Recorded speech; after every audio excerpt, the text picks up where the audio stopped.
everyone. Let me show you how to use the shoulder wand to perform shoulder abduction, active assisted range of motion. We will be using our curved end for this direction, which you'll want to hold in the side that's needing a little extra help. Now for this exercise, we're going to practice in an upright position, which is going to be standing, but you can also do this in sitting if you're not quite comfortable standing for the whole duration of the exercise. Now, abduction, just for a little review, is the motion we do when the arm reaches out to the side, directly overhead. This honestly is usually one of the toughest directions to recover from, especially if you've had a recent injury or surgery. So if you're finding it's more challenging, please just know that's pretty normal and it might take a little bit longer for that particular direction to recover. All right, I'm going to demonstrate with my left side needing the help today, okay? So I'm going to hold my curved end. It can be pointing down, up, whatever you like, doesn't really matter.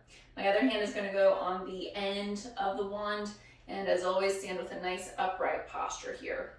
Now my stronger side is going to push my weaker or injured side out to the side and up. So as you can see, my working arm here is staying straight at the elbow, but my opposite one can bend to help the motion happen, and then it helps lower it down. Just as a side note, if it's more comfortable to place the other stronger arm more towards the middle of the wand, you can do that too if you feel like that gives you a little bit better leverage. That's completely up to you. And we're going to hold for up to 5 seconds at the top of the motion for about 10 repetitions.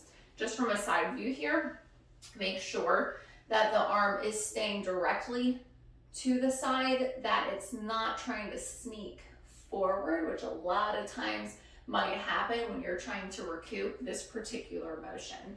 All right, so just make sure you're keeping your range nice and tolerable. Don't force anything.